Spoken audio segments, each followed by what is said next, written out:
Welcome to the Ad Nauseam podcast, where classical gourmands everywhere can finally get their fill. Join us for a delectable discussion of Greco-Roman civilization stretching from the Minoans and Mycenaeans through the Renaissance and right down to the present. And now, ladies and gentlemen, here are your hosts, Dr. David Noe and Dr. Jeff Winkle. Welcome, listeners, to episode 87. This is the podcast. And Jeff, how are you this evening? I'm feeling really good this evening, Dave. Really good, you say? Yep, I had a good day. I got lots of exercise. Got to spend some time at the pool under the in the sunshine. It's been great. The swimming pool, the cesspool. What kind of pool was it? The swimming pool. Yes. Okay. Yeah, not the cesspool. I just had to ask. Exactly. That's now. You know how. You know how I am with my precision. Yes. Did you? I don't know what's the phrase we want. You didn't trip the light fantastic, cut the rug, scrape the bottom. Did you do something in the pool? Just some phrase for swimming here? I think there ought to be. I swam. I dived. I went down the curlicue water slide. It was very nice. He swam. He dived. He curlicued. Were you by yourself? No, I was with my whole family. Okay. Yeah, there's a very nice kind of public pool not too far from our house. It's nice. Great. Yeah. All but right. now the storms are brewing out there. The storm is a brewing, but they're calling for really hot temperatures both tomorrow and the tomorrow of tomorrow. Tomorrow and the next day. Yes, it's going to be 95 and 97. Oh, that doesn't sound too pleasant. That's hot. That's very Maybe hot. we should just stay inside and podcast. I agree. Okay. It's very comfortable down here in the vomitorium. It's Vomitorium East, situated next to the lovely Swan Lake. Yep. And you're doing well? I'm okay. You're okay? I'm feeling a little punchy. Yeah, I can tell that. Yeah, you can tell. I'm feeling the vibes. Yeah. Are you? Okay. Yep. Well, why don't we start with our shout out this evening? Let's do that. Okay. Who do we got? Well, this goes to one Johannette Jacobs. Oh, Johannette. Yeah, Johannette. And this is the daughter of Jaap Jacobs. Yes, who I believe has received a shout out. He also got his shout out. Yep. This lovely young woman is 16. And according to her father, who put this forward for her, when we talked about the storms being unleashed to stop Aeneas' progress, Johannette immediately remarked on the similarity with Homer. There's a sharp young lady right there. Yes, an astute listener. She knows her classics. That's really impressive. That's fantastic. And I understand she's studying Latin and takes Latin at school and is doing very well. Excellent. We're glad to hear that. And she's over in Scotland? She's in Scotland. Yep. And I believe we have tried some fake Scotland accents before. Yeah. And we got a lot of we got taken to task. Grief and criticism. Yeah. Should we care about that? I can tell by just the way you're looking at me, you want to double down. That's right. No. I told you my Scotland horror story, right? The one where you were fogged in Edinburgh? No. That's every time I go. But this was the first time I went in 1997. Okay. And I stopped off with Mrs. Noe. This was pre-children at the little gift shop. Was it 99? Sorry, January 99. Yeah. The little gift shop next to the castle, the Edinburgh Castle. Yeah, sure, right. And just trying to be friendly and strike up a conversation with the clerk as I was buying my obligatory woolen scarf. Yes. I said, "So, do you live here in Edinburgh?" Knowing that Scotland is a large place and people do commute to their place of work. Of course. And he said, "No, I live in Arizona and I commute from there." Ouch. Oh, really? Yes, that's what he said. Man, just that jagged sarcasm? I can see his face now. Oh, my goodness. And this is what? Are we going on 30 years? This is a solid 23 years later. Wow. And it still stings. Man, it still hurts. Yeah, really? That'll teach me to try to be friendly to a Squat. So did you just take the scarf and just kind of... I paid for the scarf. I wanted to just take it, but I paid for it. And you slunk out? And I slunked. There was slunking? We slunked right out of there because where's that guy get off? That seems like an unnecessary harshness. I think he was really, really bored. Well, I can imagine because this is a gift shop, A. Yeah. And number two, it's January, so it isn't the prime season. Right. So what's he got to do? Right. Just stand around and insult the customers. I guess. I guess so. Yeah. Oh, so back to Johannette. Yes, please. Yeah. So she's taking Latin. She's doing great. Yep. Took a little bit of paternal persuasion to get her to start learning Latin. Every time her father explains English or Dutch words by pointing out the Latin etymology. Do dads do that? I can see you doing that. I do it all the time. Yeah. About 4 or 5 times today. Yeah. She adopts a Scottish accent in retaliation. Oh, I'd love to hear that. This is great. Yeah. And bilingual in English and Dutch. Yeah, that's impressive. Yes. And I'd like to say something about the name Johannette, if I may. Please. What a beautiful name. Yeah. Back in your day and my day when we were growing up and being named, there were a lot of monosyllable names, right? You didn't have your Masons and your Ethans and your Logans and your Aidens and your Elliots and so on. Right. It was Joe and Jim and Bob and Phil. Yeah, funny to say. Dave and Jeff. And Jert. Jub. Yeah. Bort. Exactly. Yeah. But now there are much more, and so I'm kind of inclined to that. But in later years, I've gotten a little more made peace with the unique names that are coming out a lot. You're okay with it? Yes, and I especially like this one, Johannet. Isn't that pretty? That's beautiful. I don't believe I've encountered it before. I don't think I have. It's a feminine form of Johann or John, right? Yep. Very nice. So thank you, Johannet, both for your beautiful name, your bilinguality, for your catching of the Homeric references, and listening to our podcast. Yeah, that's fantastic. Yeah, if we ever come to Scotland, I'll see if I can buy a scarf. And hope it goes much better. Yeah, so Jeff, what are we giving the people tonight? Well, we're going to continue our look into Book 2. As always, I have no idea how far we're going to get. 3-4 lines, probably. Right. So we're going to do our best to wrap up our look at Book 2 and maybe get into Book 3, but not so sure. So we've got to get Aeneas out of that burning city. We've got to get him in this ragtag bunch of Trojans in a boat and onto their destiny. Yes. Yeah. A number of misadventures, which will be flashback. Mm-hmm. But then we're going to go through Book 3 and land in Book 4. And Book 4 will take us back to the present time. That's correct. Where Aeneas is with Dido in Carthage. That's right. Yeah, but who knows? Who knows when we'll get there? I don't know. What is it? It's June of 22, right? Yeah, it is June of 22. So we've got some time. We got some time. Yeah. We're okay. Yeah. All right, so we got an opening quote here, and are you going to read this one? Do I get to read this? Why don't I read it? I read this article earlier this morning. Since you found it and know its content? Yeah. Is that what you're saying? Yes. But this is a really interesting article by one David Quint. This goes back to 1982 from Classical Journal. Okay. And it's called Painful Memories, Aeneid Book 3, and the Problem of the Past. I think this is the same David Quint who wrote Epic and Empire. Oh, is it really? We have cited on this podcast previously. Okay, I didn't make that connection. Yeah, I think so. So this guy knows what he's doing. So, right. So good catch there, Jeff. Let's hear it. So just to kind of set up this quote, because I'm kind of jumping in medias. The article is about the Trojans, the difficulty that they have on their way from Troy to Italy. And one of the difficulties they have is not just these monsters and plagues and famines they encounter. It's their inability to kind of let go of their Trojanness. To let go of their past? To let go of their past, right? And their identity as Trojans. Okay. Where everything is kind of pushing them from no longer being Trojans, but becoming these proto-Romans. I see. And so there's he's making the argument that they have to let so much of their self-identity behind. I see. Right? And so it's not just a new Troy in the West; it's something completely different. Right. And that's really difficult for them. Yeah, and he frames this that one of the most important transitions that Aeneas himself has to make is away from his father. Oh yeah. And it's almost this necessity of his father having to die for Aeneas to really start to kind of embrace these new things. Interesting. Yeah. I was reading an article in the paper this past week about a lot of universities and colleges and other institutions, both in Canada and the U.S.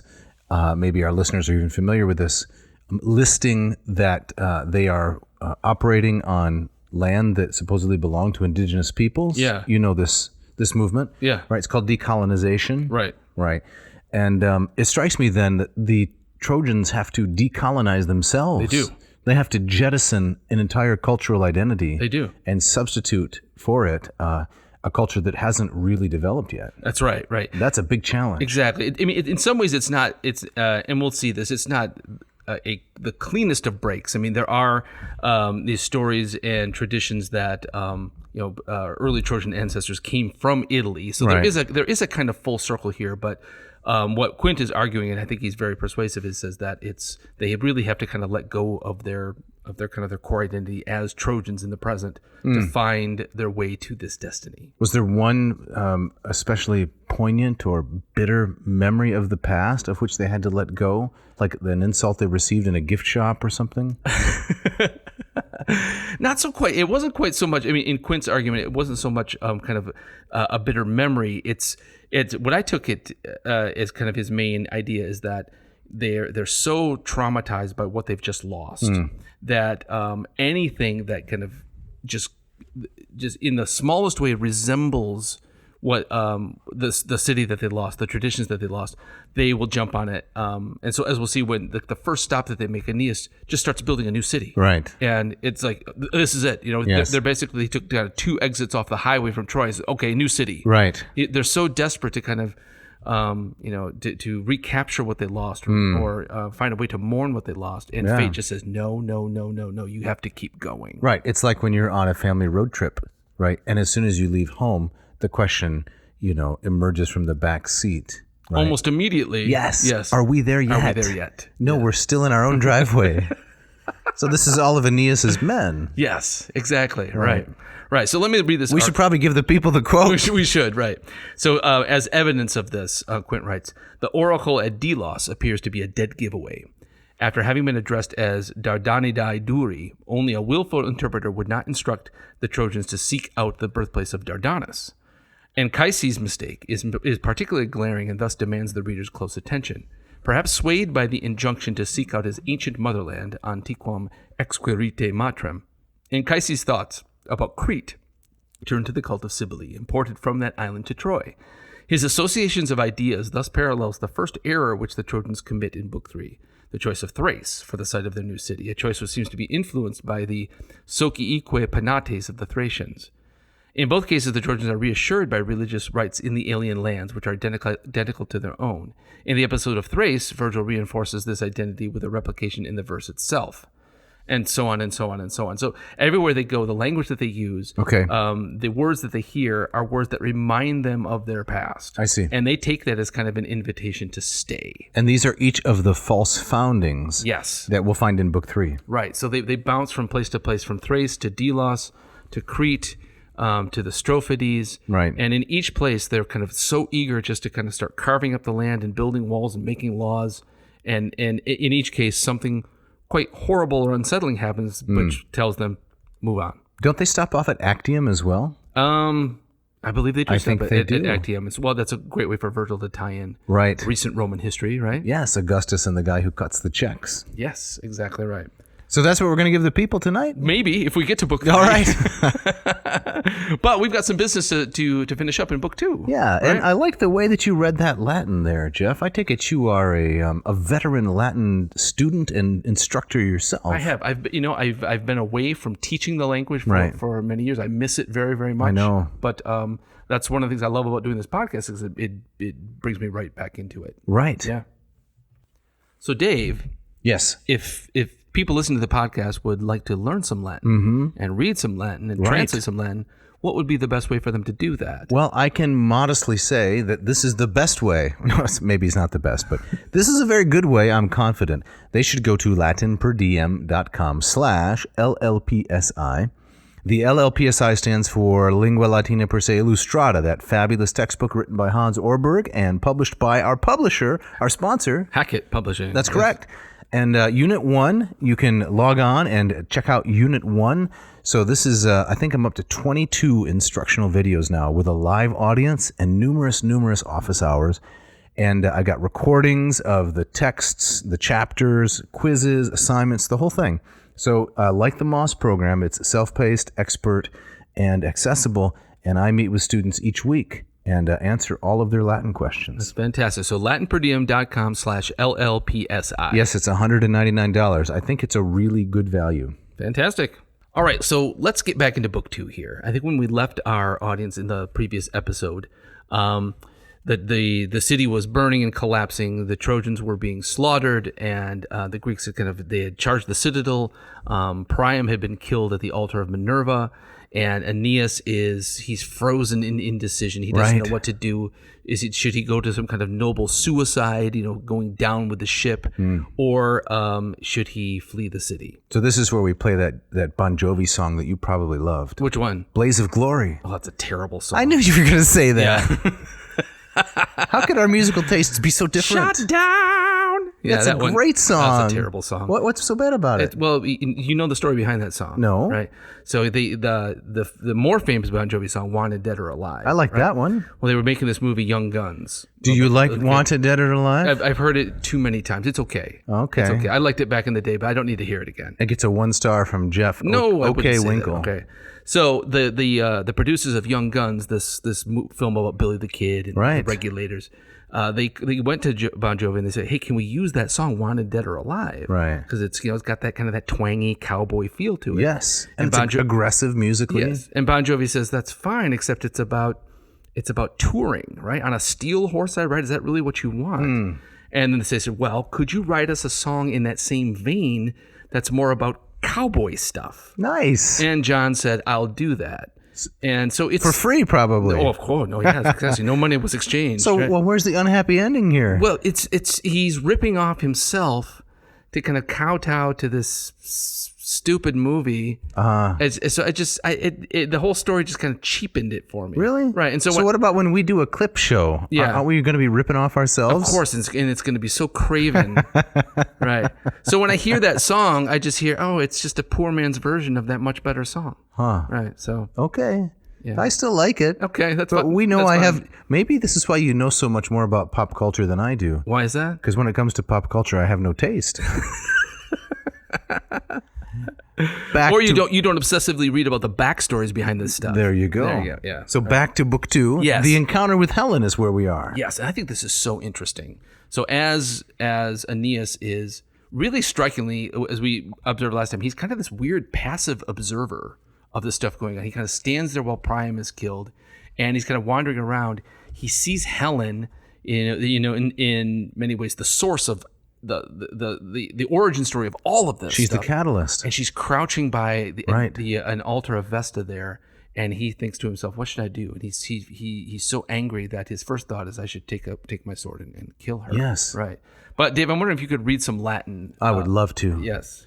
So starting out in, what is it, line 567? Yeah. Okay. Iam quadeo superu nuseram cum limina vestai, servan tet tacitam se cretin seda latentem, tindarida spicio dunt clar rincendia lucem, erdranti passim quacolos percunctiferenti, illa sabin festose versab purgama tucros, et dana poi net deserti conjugas irdras prae metuanes Troy yet patriae communis erinis, abdidera se sat quadrisin visa sedebat, ex arse regnes animo subit irdra cadentem, ucisci patriet scelardratas sumera poinas. Excellent. Wonderfully done. Thank you. It's Love it. beautiful. Such beautiful language. It and, is. Oh, loaded with elisions. Those of you who read Latin poetry, you'll have heard all of those elisions in there. Yeah. Where the end of one word and the beginning of the next are pronounced together because of the combinations of vowels and such. But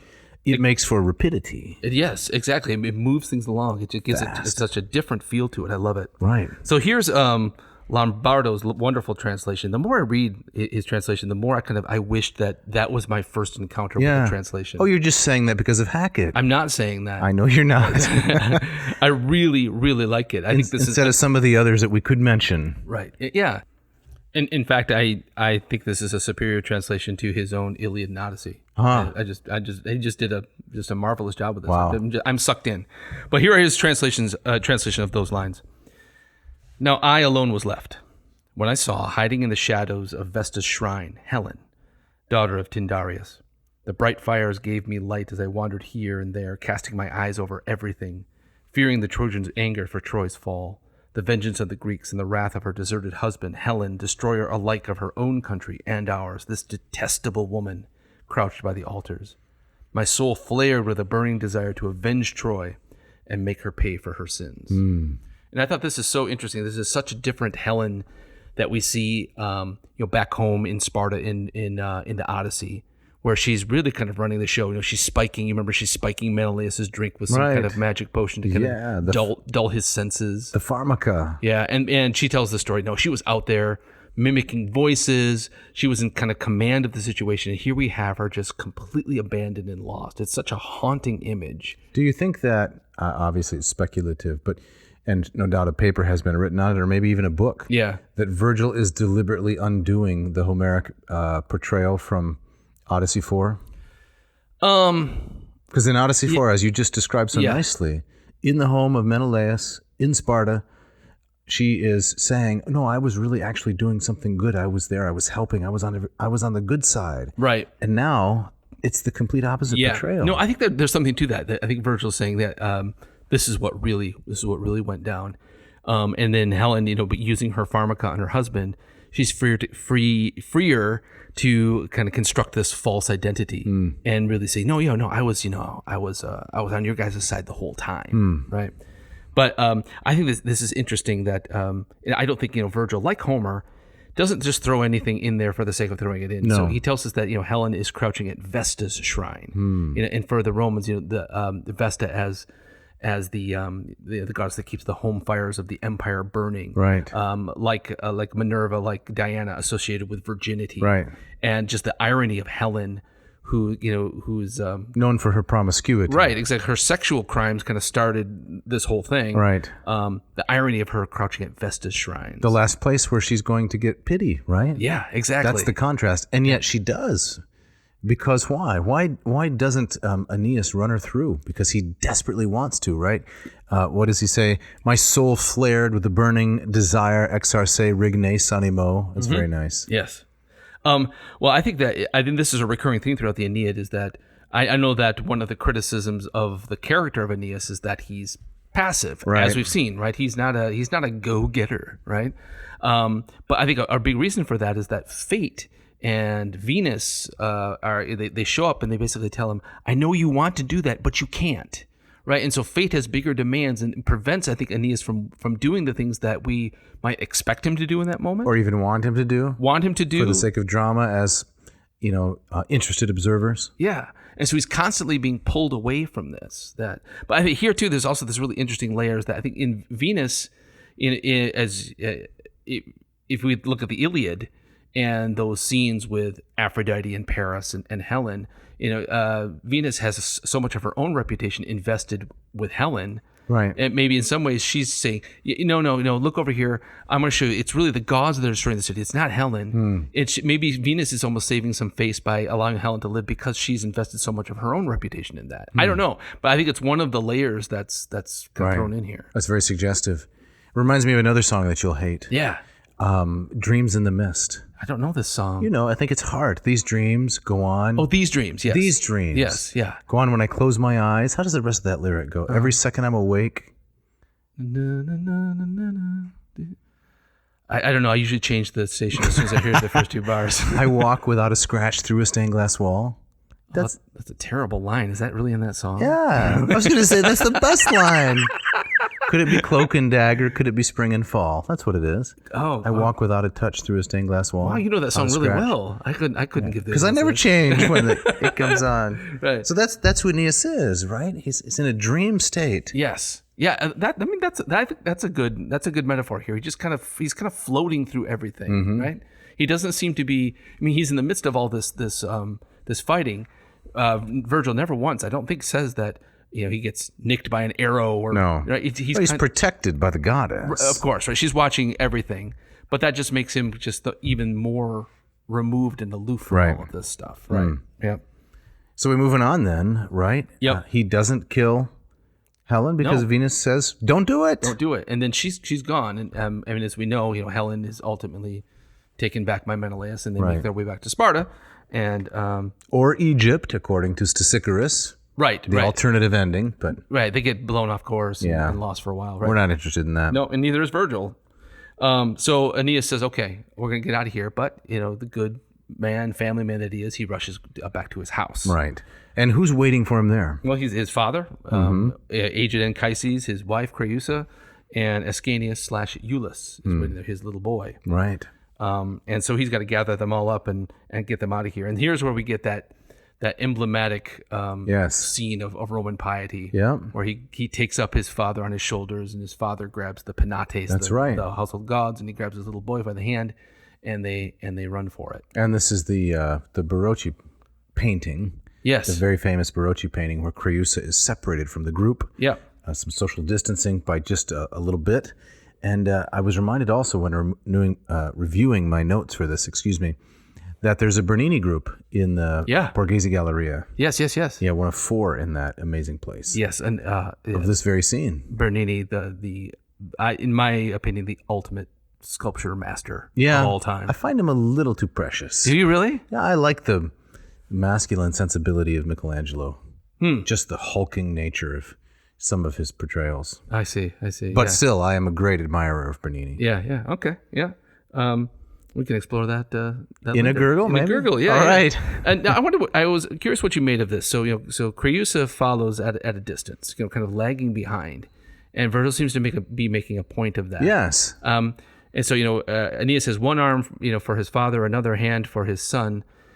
Why do you think he has Creusa kind of follow? He kind of telegraphs the disappearance and the loss of Creusa so obviously, but I'm wondering, what did you make of that detail? Okay, so have you been to the beach lately? Well, you went to the pool with your family. I went recently. to the beach on Memorial Day, so yeah. Oh, you went to the beach too? Did. Yep. So did you take sandwiches and foldable chairs and volleyballs and all that sort of thing? We cooler? We did. Did you just, if I can ask, yes. and maybe this would reveal my chauvinism, I don't know. Yeah. Tried to keep it concealed for 86 episodes.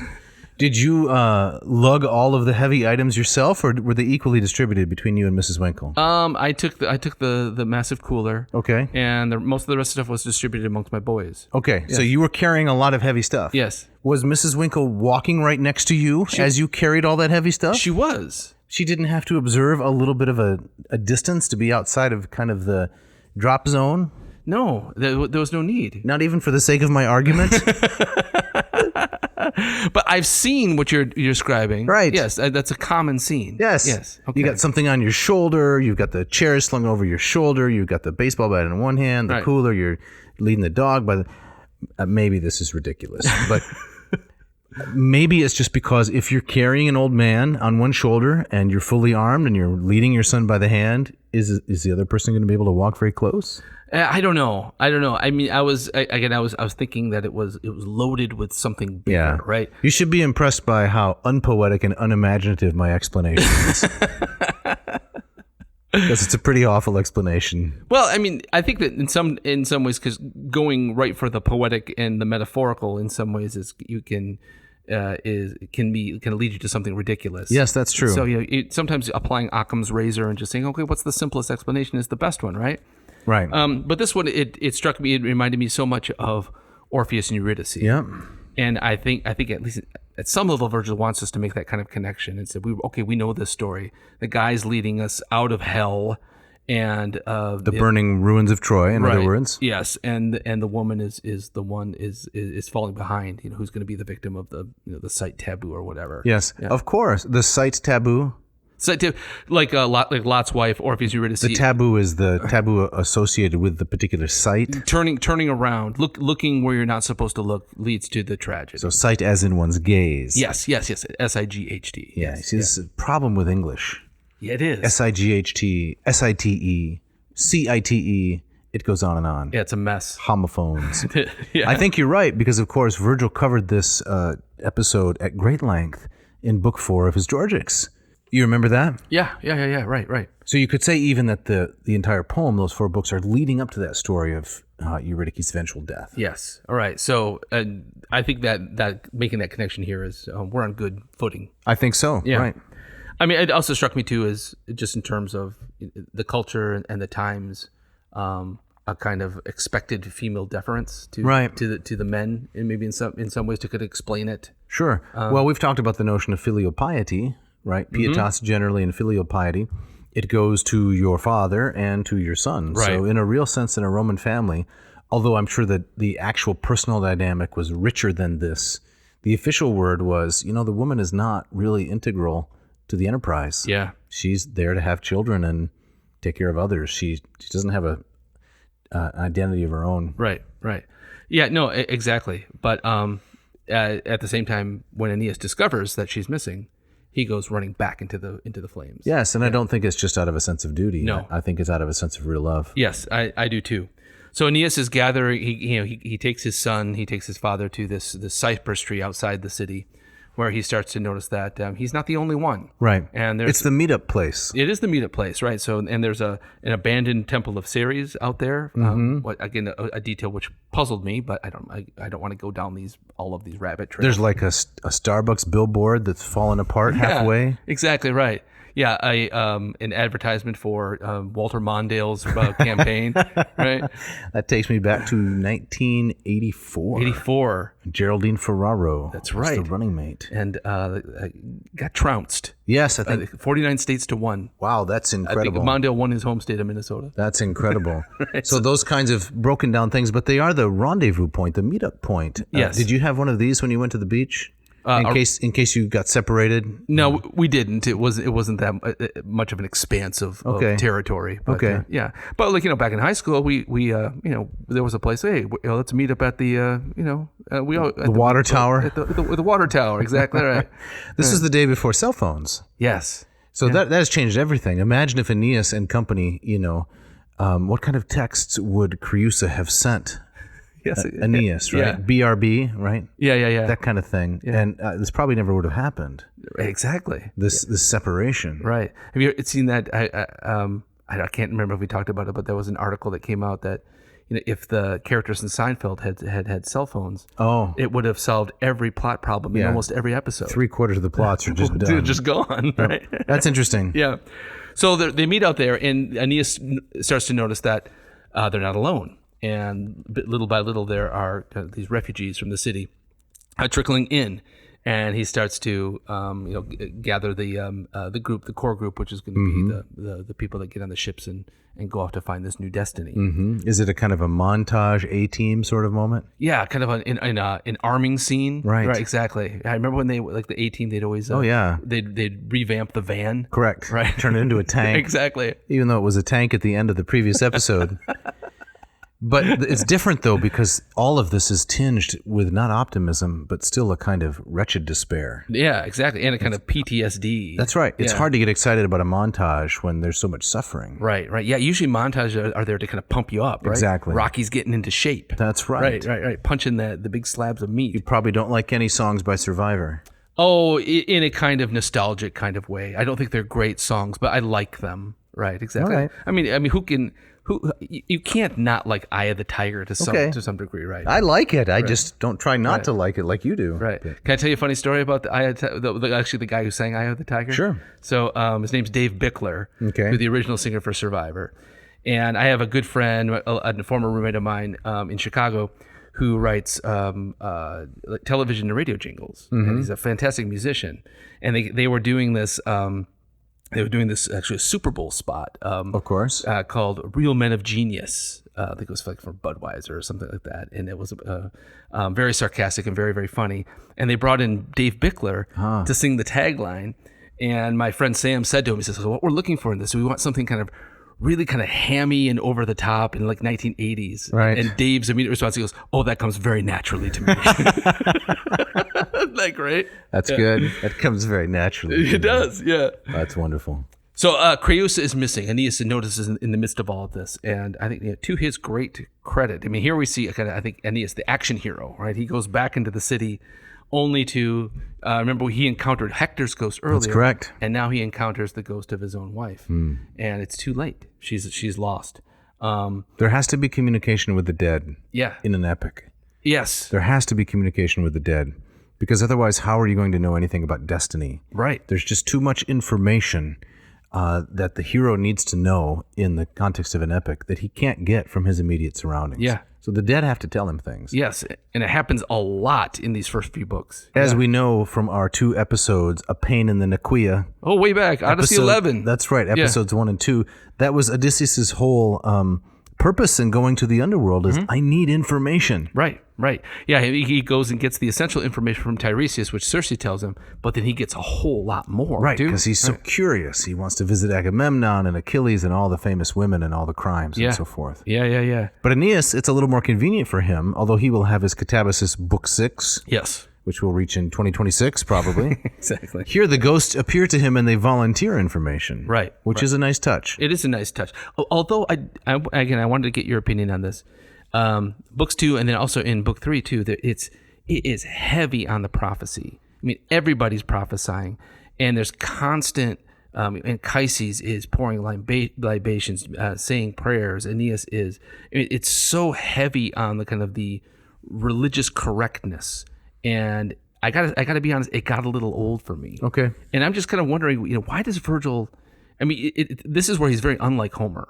We don't see a lot of Odysseus making sacrifices at altars. It happens. Yeah, but the description of the preparation and the execution is relatively brief. It is very brief. It's more often kind of Athena pursuing Odysseus than the other way around. But here it is. Vergil wants us to know that Anchises and Aeneas, they, despite their circumstances, they are keeping the letter of these laws and these rites. And it's pietas. Is that all that it is? You're just not a Roman, Jeff. I know that. You're an early 21st century post-pop culture kid. Maybe. It just seemed to kind of, I think, like, especially in book 3, compared to, book 1 and book 2, this is the concert openers with "You Give Love a Bad Name" and "Living on a Prayer." Boom, right? And then book 3 comes along, and it takes a dip. Okay. And it might take a necessary dip in terms of like, okay, you can't have just rocking out the whole time. You got no dip. Book 3 takes no dip. It does. You're saying that book 3 is the 4th song on the first side of the album. Yes, exactly. That's right. Not necessarily a bad song. It could be just kind of the necessary pause before you crank it up to 11 again. I got it. Right? You can't go full speed all the way through. You'll get exhausted. I really like 3. What did you like about it? I like all of the allusions and references to the Homeric and the Homeric stories and Jason and the Argonauts. Mm-hmm. I really like that. I like the encounter on Cyclops Island. I like the fact that we're leading up to the death of Anchises, which is revealed in that book. Yeah. Those things are appealing to me. Okay. All right. Well, we can discuss it further when it's the instrumental bridge. It is. I think it's necessary. It just, I think it kind of has a little bit of the Blaze of Glory problem. Okay. Is that, the BOGP? Well, is a Blaze of Glory is referencing Wandered Dead or Alive. In successful or unsuccessful ways, and depending on how you see it, those kind of tags to the Homeric, it's almost like bringing back these characters. It's kind of an applause line. It's fan service.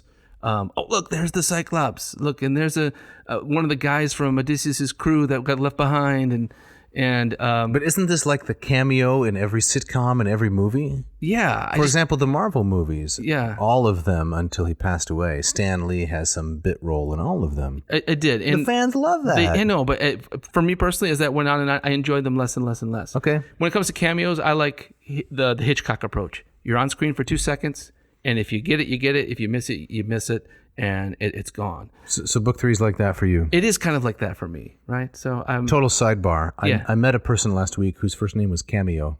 Did you really? Yeah, a woman named Cameo. Isn't that interesting? It is interesting. I've never heard that. I haven't either. Now you have. This episode is full of new names. Yes. Johannette and Cameo. Cameo. Wow. Very interesting.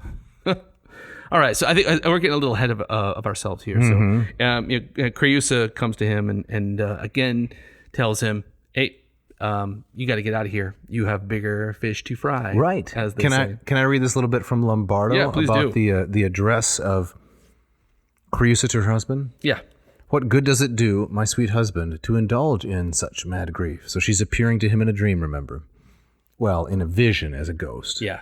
"These things do not happen without the will of the gods. You may not take your Creusa with you. The Lord of Olympus does not allow it. Long exile is yours, plowing a vast stretch of sea. Then you will come to Hesperia, where the Lydian Tiber runs gently through fertile fields." You see, she's giving information. Yep. Right? She's the Google Maps. Yes. "There, happy times, kingship, and a royal wife shall be yours. Dry your tears for your beloved Creusa. I shall not look upon the proud domains of the Myrmidons or Dolopians, nor go to be a slave for Greek matrons. I, a Trojan woman, and wife of the son of the goddess Venus. No, the great mother keeps me on these shores. Farewell, and keep well your love for our child." So apparently, when you die, you immediately are imbued with all of this knowledge of past, present, and future. Well, it could be like in Platonic terms, you get a glimpse of everything. Yeah. Right? Your soul gets a glimpse of everything. You don't have really deep knowledge, but it's broad. That's interesting. You compare that with Achilles in Odyssey 11. The only thing that Achilles wants to know is what's happening in the real world. Yes. Right? He doesn't know. What about my son? What about my father? Yep. That's all he wants to know. But so it seems like for Achilles, the worst thing about being in the underworld is that his knowledge is limited. Ignorance. And here right. Creusa has been dead for 2 seconds, and she's spitting out prophecies like Cassandra. Well, it could be that nice reference. Yeah. It could be that there's a difference in the mortal psychology of the two authors, no doubt. But it could also just be explained by the fact that Achilles is in his final resting place there, and the knowledge that you have, it starts to dissipate when your soul is consigned to its final spot. Okay. So she has this knowledge now, Yeah. but pretty soon she's going to be sent somewhere, and then that's It's it. going to be gone. You're going to be closed off. You got this brief liminal window. That's right. Okay. Liminal window. And speaking of liminal windows, it's time for the ads. It is.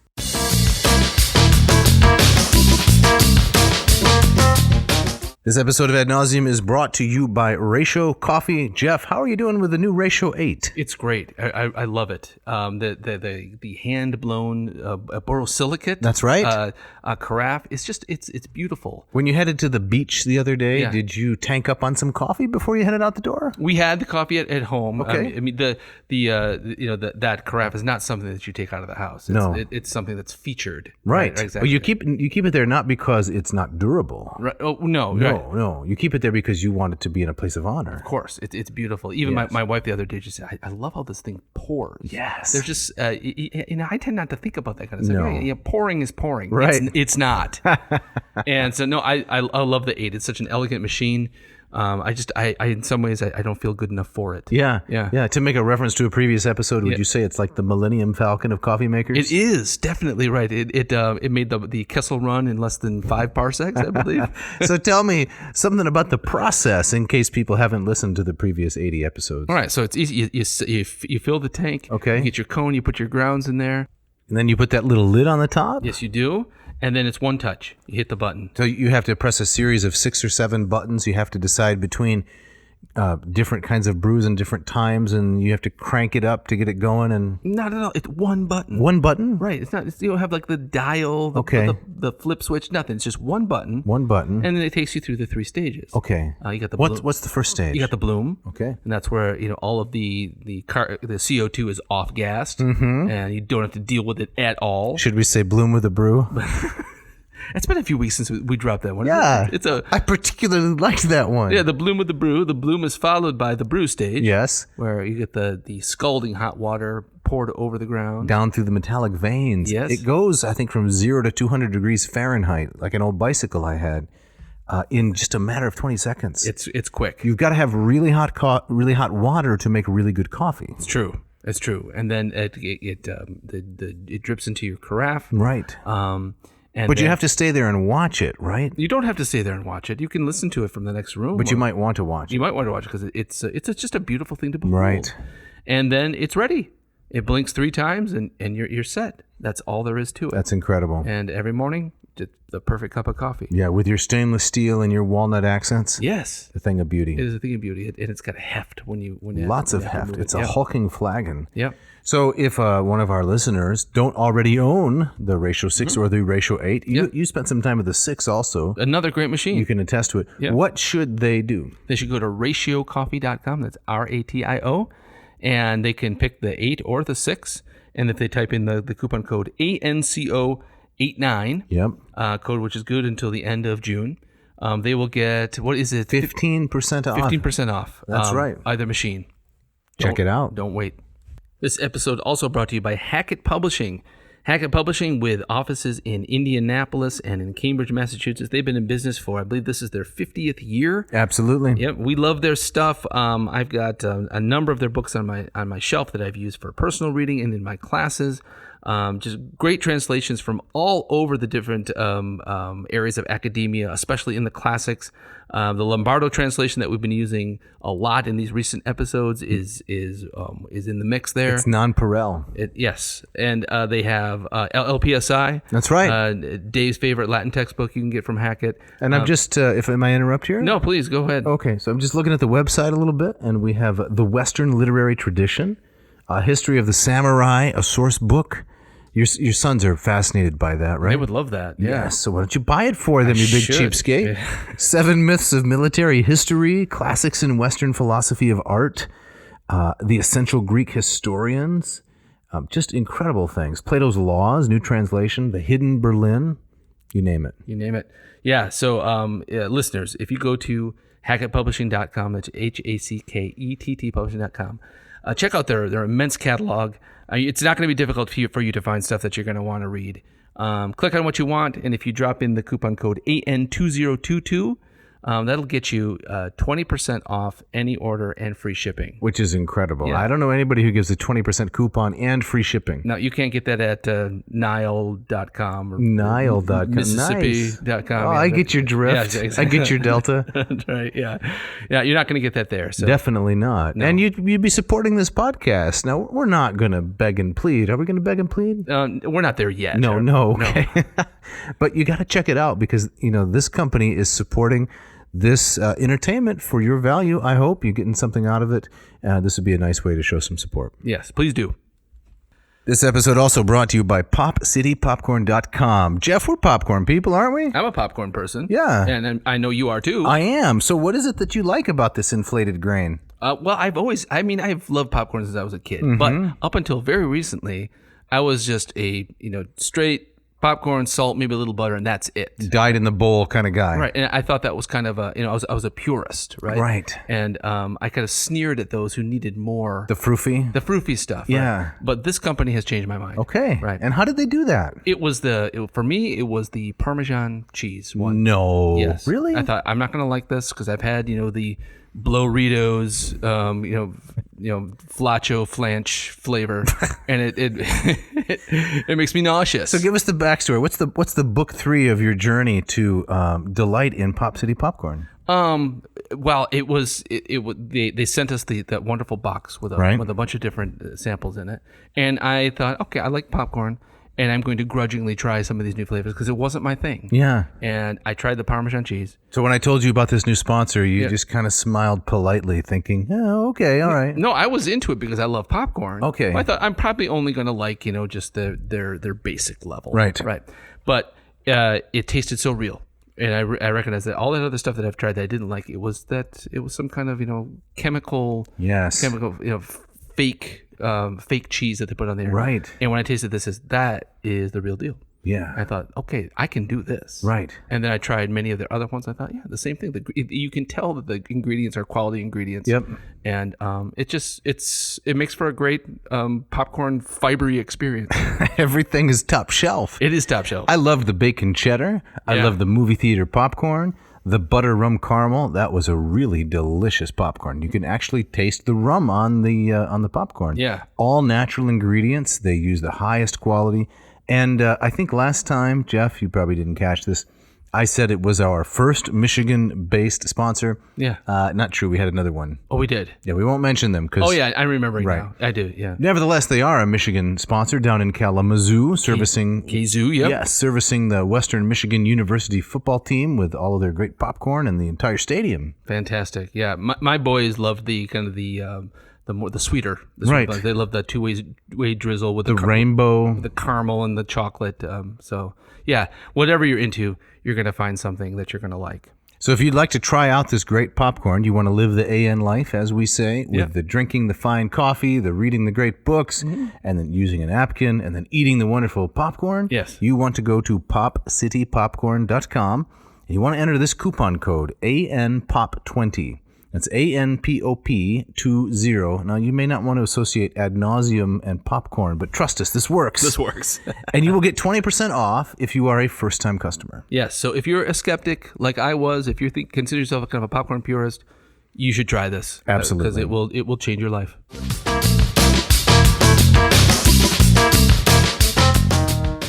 All right, Dave. So as we get back into this, we are. I just want to note for the audience, we actually finished book 2. Nice. We're into book 3. So we might be able to keep some of those promises we made at the top of the show. Crazy promises. Yep. All right. So in this book, Aeneas is, he boards the ships with this last remnant of Troy. The good ship Lollipop. And they're following this prophecy, right? Yes.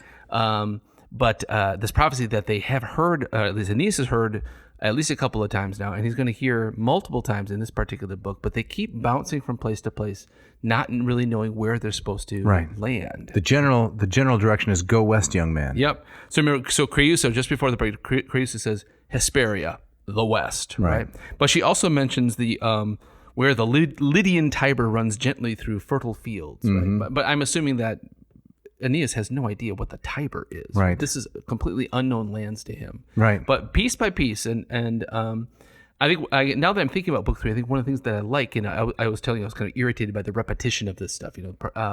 Prophecy after prophecy, sacrifice after sacrifice, but each prophecy adds a little bit more information, right? So it's stringing together, it's building a bigger picture that's pushing Aeneas on. The initial wanderings, the prophecies, yes, and the omens. And the omens, yeah. So I had a great pun back there, but I didn't want to interrupt you, and now I fear it's too late. Can you tell us anyway, or is this going to lose its punch? Probably, but that would make it like all my other puns. And that is that you were saying Aeneas has no idea where the Tiber is, right? Yeah. He just knows it's out there. He can't even glimpse it. He doesn't have the eye of the Tiber. Oh, man. That's nice because you're tying it back. It's a callback. Survivor. It's not just a pun. It's a callback. It's not nice. It stinks. But I did it, and I'm not gonna apologize for it. Man, I think you may have just given us the title for this episode. Right? Eye of the Tiber. That's brilliant. That's gold, Jerry. All right. So they don't sail very far, right? So if they go to Thrace, right? So if an audience can imagine a map, so Troy is in the kind of the northwest corner of what we would call Turkey today. That's right. Near the Dardanelles. The Bosporus. And they sail off to the west. Off to the west. In a kind of a crescent-y way to the northwest. And so Thrace is like Yugoslavia-ish area, yeah. right? Yeah. It's not far. Right. And so they stop. And it's famously wild territory. Right. So in Greek traditions, Thrace is associated with Ares. Yeah. Home of the nomads, men on horseback, living a wild, savage kind of existence from the Greek perspective. Right. Exactly. And this is where Heracles has to go get the flesh-eating horses of Diomedes. Diomedes. The right. mares of Diomedes. Right. And so he's a king in Thrace. So it's a wild territory. But this kind of struck me as I think unintentionally funny that Aeneas leaps off the boat. And Vergil tells us that he just starts building his new city right away. And he even has a name for it, Aeneid, which is not a very clever name. No. This is obviously a first draft. The followers of Aeneas, this is what it's going to be, right? That's who they're going to be and where they're going to stay. Right. So I thought that struck me as that Aeneas says, okay, all right, we're a little bit west. This seems to this fulfills what I was told. And he just starts kind of carving up the territory. And but this takes me back to the Quint article, right? I think he wants to stay close to home, right? He wants the new Troy to be close to the old Troy. Right. He doesn't want to really. He's not ready to really separate. No, he's not ready to separate. He's not ready for kind of the sufferings that perhaps deep down he knows he's going to have to encounter. Can I read a couple of lines from book 3 here in the Latin of their first encounter with Thrace? Yes. Okay. Please. Terra procul vastis colatur ma vortia campis. There's that reference, as you were saying, right? The fields of Mars, the plains of Mars, the land that he claims. Yes. Thraces ardrant acri quandam regnata licurgo, hospitianti cum Troiae soci eque penates dum fortuna fuit. So we have the idea there that maybe this was the ancient place that offered kind of refuge to the penates and our allies. Maybe this is where we should go. Right. Yeah, exactly. Like Quint was saying, is that they're looking for something familiar. They're looking for something they can build a new foundation on top of an old foundation. Not knowing that they have to really start from scratch. Right. And but I also and as we're talking, I'm coming around on book 3. Okay. But I'm liking this more and more. I really liked your comment about much earlier in this episode that Aeneas takes the second exit. Yeah. Right? It's like looking for a hotel late at night when you're on a family road trip. Yes. If you don't plan ahead, which I never like to plan ahead because I don't want to take the spontaneity out of it. So is it going to be even when it comes to hotels? Well, you want to see, I have often regretted it. That's how you wind up at the Bates. Yes, I know, but the idea is let's just see how far we can drive. Gotcha. I gotcha. And I like that unfettered. It doesn't work well. I'll admit that it's a failure, but. Am I going to stay at the Better Western? Right? Yeah. The Motel 9. What's it going to be? Right. And you don't know. And I think that is a little bit of what Aeneas is feeling, right? Yeah. Because it's got to have a pool for the kids. Yes. Is the breakfast going to be something that is obviously phoned in, or is it going to be real? Is it going to have the waffle maker? That's what I was. You like the waffle maker? I do like the waffle maker. Yeah. I like the waffle maker where one of the ingredients you can add is M&Ms. You load those into your waffle, and the kids love those. Yeah, great way to start the day. That's right. So that's what Aeneas is facing. Yeah. Where are we going to stay? And it's not just like Odysseus, where he's really only concerned about himself, right? This is, again, the funneling idea we've talked about before. Throughout the Odyssey, you start with a big group. It's funneled down to just one individual who's naked on the shore. Yes. That's it. Aeneas is a very different hero. He fails if he doesn't bring everyone safely into room 207, on the second floor with all their luggage and all the kids' stuffed animals and their Game Boys. It's all got to get in. Exactly. And the door has to close. Yeah, exactly right. Yeah. No, I think that's an excellent distinction, which separates him from Odysseus. Not original to me, but I think it bears repeating often. Yeah. Another interesting thing I find about book 3 is how, in many ways, how quickly fate, destiny, or whatever you want to call it, quickly shows Aeneas, right, this is not where you're going to stay. And in this case, Aeneas is being very religiously correct. He's going to make a sacrifice. Yes. He's going to thank the gods, and he goes up on this knoll, this hillock, to find some greenery for the altars. You got to garland your altars. Yes. And this is one of the most gruesome, disturbing scenes. It is so gross. I can remember reading this with my kids when they were younger, and it was very shivery and spine tingling. You read this to your children? Yeah. Right? Yeah. You got to read the whole thing. We read an excerpted version. Yeah. And we read some of the Latin here, but wow. You want to read a little bit of the Lombardo? Yeah. So this is the Lombardo. Yeah. Nearby was a mound, its summit crowned with cornel shrubs and bristling myrtle. I went over to it and bent down to pull some greenery from the soil to deck the altars, when I witnessed an awful portent. The first bush that I uprooted oozed drops of black blood that clotted on the ground. A cold horror numbed my limbs, and icy fear coursed through my veins. Still, I pulled up another sapling, trying to understand the mystery within. This one bled too. Greatly troubled, I prayed to the nymphs and Father Mars, Lord of Thracian fields, to lighten this omen and turn it to good. But when I pulled with greater effort, upon a third branch, struggling on my knees in the sand, should I speak or be silent, I heard a groan from deep within the mound. So it keeps getting worse. So this is one of the spots where Aeneas, people are saying, "Come on, Aeneas, are you very bright? Yeah, exactly. You're gonna keep pulling branches as blood comes out and someone's screaming from deep below." Right. Yeah. You're kind of asking for it. Right. Right. And so we learn that this groan belongs to a certain Polydorus. That's right. Line 41, if I may. Quid miserae nea laceras, iam parca sepulto. Ouch! Quid miserum. I could use stronger language here, right? Aeneas, are you rendering me, laceras? You tearing me to pieces? Leave my burial spot alone. Iam parca sepulto. Yeah. So we learned that this was a guy that the Trojans sent as an emissary to Thrace, right, to ask for help. Well, and also remember, I think that, correct me if I'm wrong, Priam sent him away with gold. Yes. And the idea was, if the entire kingdom falls, this was his insurance policy. If the entire kingdom falls, right, at least Polydorus will have some of the money left, and he could refound the Trojan line in another place. It's like when you go to the beach, right, and you got $30 in your pocket and some loose change, you parcel it out among the family, you give one of your kids, here's a 10, hold on to that, so if I lose mine, we can still get ice cream on the way home. There you go. And so Polydorus is the insurance policy, common to trade royal children, up even into the modern era, right? So the czars would send their kids to Paris to be educated. Right. And the French would send their kids to London, and the English would send their kids to Berlin.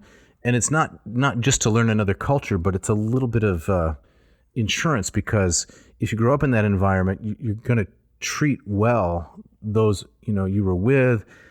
And in the worst case scenario, like in the old days, if you ever came to conflict, the children would be the first to be killed. Right. And that was a deterrent to open conflict. Sure. And it also led to all kinds of intermarriage between these royal families, right? And trying to keep track of these royal family trees in Europe in the 17th and 18th century, just an incredible mess. Right. Well, apparently the woman who celebrated her Not the Jubilee. What is it? It was the Jubilee of her 50th year. Of, No, it not wasn't 50th. It was like 70th. 75 Platinum Jubilee of her reign. If I'm not mistaken, these are individuals from German stock. These are not native. The Windsors? Yes, they're not native English. I didn't know that. Mm-hmm. Yeah, and that's exactly what we're talking about Right. here. Right. So Polydorus is killed, and For the money. and now he's buried in this mound. But yeah, just the idea that Aeneas, when he pulls up the small tree, he's ripping the body of this. It's so gruesome. And Polydorus basically tells him, no, this is not a friendly land. You are not going to find allies here. This is not a new home for Troy. You, like everybody else that tells him, you got to move on. Keep on moving. At this point, Aeneas prays. He's a pious guy, and Apollo gives him a revelation, right? Yes. Move on, but where should they go? Right. So they wind up on the island of Delos, right? So the sacred island of the birth of Apollo and Diana. That's right. And again, as we expect now, Aeneas he prays to the god, Right. And especially this god, a god of oracles.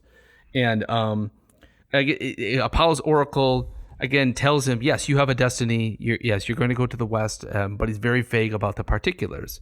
And this is where his father pipes up and says, I think that what the oracle is referring to is Crete. Yes, let's go to Crete. Let's go to Crete. And Anchises says this because he says, well, I know there's a story that Teucer, one of our original ancestors, was from Crete. Mm-hmm. He makes, again, like Quint argues, makes some kind of linguistic connections between Mount Ida and Roman traditions and Roman ancestors. He says, I think that's clear. This is where we got to go. Much like Heinrich Schliemann. Yeah. Who referred to Crete as a veritable rookery of nations. Did he say that? Yes, Okay. in German, whatever the German equivalent is. Yeah. Maybe he said it in English because he could speak all those languages. Right.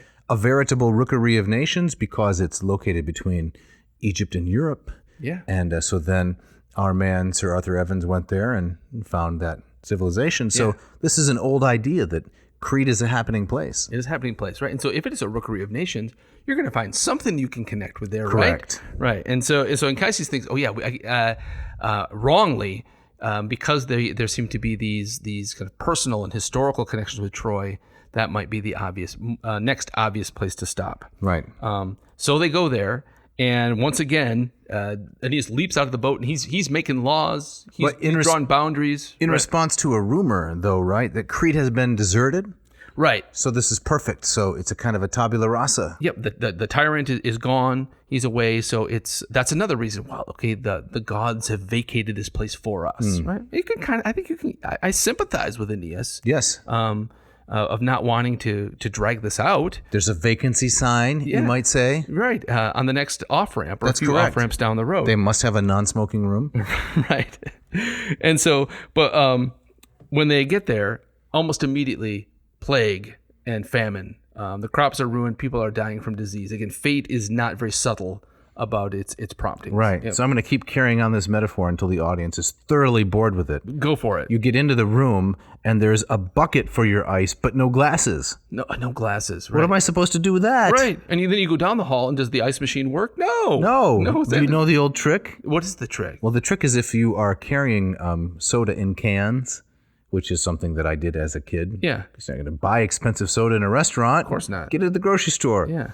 You can put it in the back. You're not going to like this. You can put it in the back of the toilet. In the part, I don't know, it's at the bell, the tank. You leave it floating in the tank? In the tank. Yeah. Not the bowl. In the tank because that's cooled water. Oh, okay. And it cools them down nicely. Wow. So you put them there in the upper deck. Right. You did this? I've never heard of anyone doing this. No comment. Okay. It's a common trick. It's a common trick. All right. But that's what you do if, like Aeneas, you get to Crete, right? And there's no ice machine. You see a no vacancy sign, a non-smoking room, perfect. But when you get inside the room and to 11, you find bucket, no glasses, no ice machine. Right. What are you going to do? Right. In his case, it's plague and famine. Famine, yeah. And so once again, he turns to the gods. And then this time, if for those keeping score of kind of who's giving prophecies, the Penates seem to come alive in a vision and speak to him directly. And here again, we get a little bit more detail. Again, it's the same ideas. This is not the place. You got to move on. Your destiny's in the west. But here, the Penates say, no, your father had the right idea, but your real ancestors are from Italy. That's where you need to go. So why couldn't they have just said that back in Thrace, or maybe when they were rendezvousing outside burning Troy at the Starbucks billboard? Well, I think it's probably for the same reason that Athena doesn't tell Telemachus, hey, your dad's on this island. He'll be home in a few days. Just sit tight. She draws it out. She draws it out and sends him on this journey because she's got to make a man out of him. It's character building. And so I think this is kind of that classic pathon mathon. You have to suffer your way into truth. Oh, yeah. Pathemata, mathemata. Mm-hmm. Nice. Yep. So I think that's what's going on here. And so Aeneas has to kind of learn how to suffer, learn how to endure. He's got to learn how to lead. And he couldn't do that if he just stopped in Thrace at the Bates Motel and made the best of it. So off they go, Thrace, Delos, Crete. They leave Crete, right? Yep. And next stop, Pottersville? Oh yeah, that great old tune. Yes. Here, the next stop is they're in the Strophades, the Strophades. Yeah, I think it's Strophades. Strophades. There you go. These islands, which I think are believed to be kind of near the vicinity of Ithaca. Okay. They're kind of coming up around the bend of the Peloponnese. That's right. That mulberry, and inhabited by the Harpies. The Harpies. Yep. And so here again, they're thinking about, hey, maybe here. But they quickly encounter the Harpies, and Aeneas sends his men to attack. They're disabused of that notion. Very quickly. How would you describe the Harpies? Well, they're these kind of creepy bird women. Yes. So they have the bodies of birds and the talons of birds, but they have the heads of women. And the partial torso of a woman. Yeah. The talons, you say, right? The claws, the beaks, the wings. And they perch over entrances, right? Mm-hmm. I always envisioned them as giant pigeons. Yeah. And you sit down in the park to a picnic, and what do? They immediately swoop down and mess all over your picnic and grab your pizza box and rip it to shreds and spread it all over the lawn. Well, you've been dining with some angry pigeons. I'm not saying pigeons do this, yeah. But you know how pigeons have a way of leaving their mementos in places you don't want them? Yeah, exactly. So imagine if the pigeon was 400 pounds, right, and had intelligence and will and design and so forth. Yeah. That would be awful. It would be awful. And so, I mean, there is kind of a dangerous kind of physical threat with the Harpies, but as you, Vergil, just like as you have with Apollonius of Rhodes in the story of his version of the Jason story, they're just gross. Yeah. They stink. They're oozing and foul. Yes, and that's really the real kind of horror of the Harpies is they just leave their disgusting smell and remains behind. Can you read some of the Lombardo translation of that portion, because it's really interesting? Yeah. So this again Aeneas narrating, delivered from the sea, I first made shore in the how do we say these names again? Strophades. Strophades. Think of like Cyclades and Dodecades. Yeah, I keep seeing the syllable with the wrong emphasis. That's all right. Right. The Greek name given to the islands is set in the Ionian Sea, which dark Celaeno and the other Harpies made their home after they fled in fear from the tables they kept in Phineus's palace, which is a reference to Jason. Right. It's, no monster, no curse, no plague more grim ever raised itself from the water of Styx. These birds have maiden faces. They drop foulest excrement. Their hands are claws, and their faces are pale with hunger. That's awful. It's awful. It's creepy. Messed up their ships probably too. They just could not get that off the grill, no matter how much they scrubbed. No, you could get the wiry steel bristle brush with the high power sprayer and the soap. It's stuck. Nothing doing. No. Yep. So the Aeneas and his men try to attack, and they quickly realize they can't lay a finger on the Harpies. And then the lead Harpy, this Celaeno, perches up on a rock. And what do you know? Hey, guess what? Another prophecy. And so she tells him, yep, you got to head west. She mentions Italy like the previous prophecy. How come normal people in the epics never have any information to share? Why does it have to be a dream, a dead person? It has to be a vision. It has to be the Penates, or in this case, a monstrosity like the Harpies. Why do they have all the info? I don't know. I find it kind of irritating. I think this is one of the things that was bugging me about book 3 is that it's repetitive. I mean, I guess every episode builds on itself, but to me it becomes less believable. Now you said that book 3 was growing on you. It was growing on me, but this particular thing. So why does this gross monster suddenly perched on her. Why is this monster suddenly prophetic? It's supposed to be the incongruity. But why? Well, because it's shocking and it gets your attention. You think that's what's going on here? Instead of the person you would expect to have the knowledge, the wise, attractive older man or older woman who studied and sat somewhere and, experienced in the world, and it's the incongruity of this monstrous, foul, nasty creature being the key to success. Okay. I can see. I think that, yeah, all right, I like that. I think there's maybe also this sense that Aeneas' destiny is so powerful that it's being screamed from all corners of the world. Okay. Like even a creature like the Harpies can't help but be a medium for this very powerful prophecy. Well, I think of it kind of like Saul going to the Witch of Endor, right? That's not where you're supposed to get your information. Oh, I see. Yeah. But it's incongruous. It is incongruous. The great king has to ask an anonymous witch for some kind of information. Right. Okay. But there is a fitting coda to the prophecy because she ends it with a curse. Okay. She says, "Okay, listen, I'm affirming your destiny," but she says, "However, because you attacked us, you will not be able to build the walls of your new city until your hunger drives you to eat your own tables." Eat your own tables. That's the curse. So now we have this riddle. What on earth does that mean? Right. And it's not going to be fulfilled for several books. I think it's book 7 where the fulfillment comes. Where they do eat their tables, right? So some sort of like Panera bread bowl. I think so. Or do you know Perkins? I don't know Perkins. There used to be a Perkins in Grand Rapids, if I'm not mistaken. Oh yeah, Perkins. Yeah. Perkins was famous for the bread bowl. Right. So you not only eat the broccoli cheese, right? But the soup. You eat the bowl itself. I would just say you better eat the soup before you eat the bowl. Yeah, that's smart move. That would be the order you want to follow. Right. Or you remember that Subway? The Flatizza. The Flatizza. Right. It's like eating a table. That's right. It has the same consistency and flavor. Yeah. Appetizing? No, not at all. Well, they won't be a sponsor, let's face it. Right. Hey, we got to wrap this up, man. We do, but do we want to tease the audience for next week? Yeah, what's coming up? Well, next week is going to be the Cyclops. So we're going back to the Odyssey? Didn't we cover this already? No. That was a popular episode. It's all fun and games till someone gets poked in the eye. Yeah. Long about 32, I think, 33, somewhere in there. Okay. Yeah. And so we're talking about Aeneas has his own encounter with the Cyclops. He does, because he's following about 2 weeks behind Odysseus. It's brilliant. And to set it up, can I read the Latin and then you read the translation? Yeah. All right. Let's do it. Ter scapuli clamarin ter kawa saxa dedera. Ter spume li set rorantia vidimus astra. Interea fessos ventus cum sola reliquit. Now it's going to get creepy.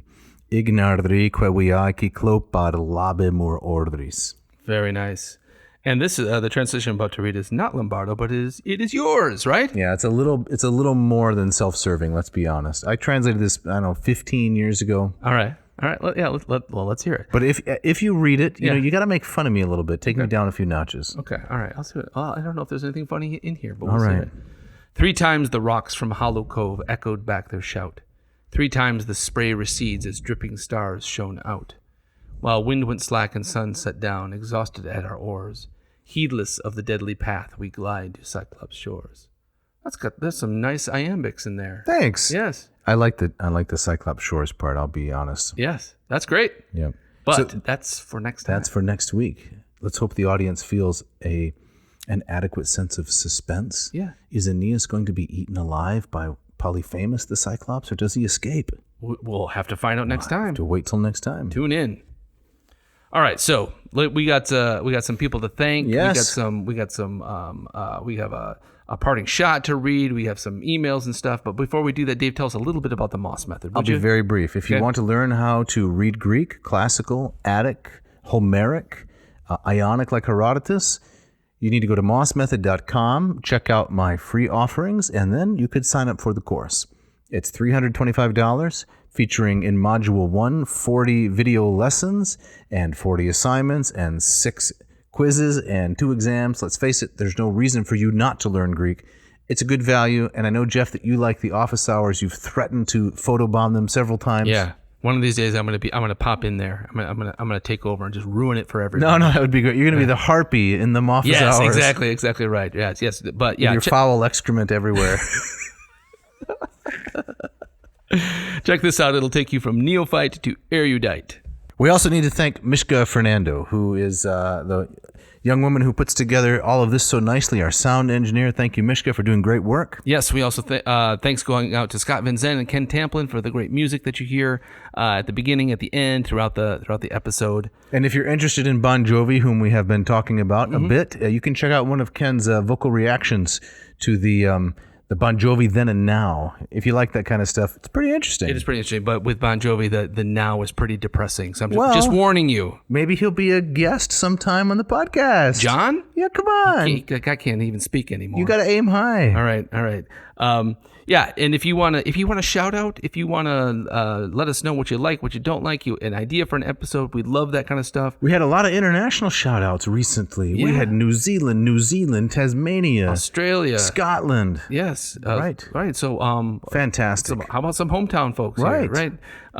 We welcome it all. So don't hesitate to write to us. Write to Dave at dave@adnauseam.com. Don't forget the V. Or Jeff at adnauseam.com. Don't forget the V in Navseam. Check out the website, adnauseam.com. You can pick up a t-shirt with a great Erasmian slogan, Quae nocent docent. Yes. Check it out. And as always, let us know what you're thinking, what you like, what you don't like. And we'd love to get to know you. All right, so next week, as we already teased, more of book 3. That's right, and some really interesting Odyssean tags coming up. You're not going to want to miss that. No, and Dave, you have our parting shot today. Yes, this is from A.A. Freda, from a novel called Goodbye, Rudy Kazudi. And I like this. It's fits. We were talking about ethnic profiling last time with the Greeks. Yes, I guess this is more of the same. But hey, I didn't write this stuff. I just think it's interesting. Yep. 3 Italians sitting around a kitchen table without food or drink is a sure sign of trouble. Agreed. Thanks for listening. Thanks for listening.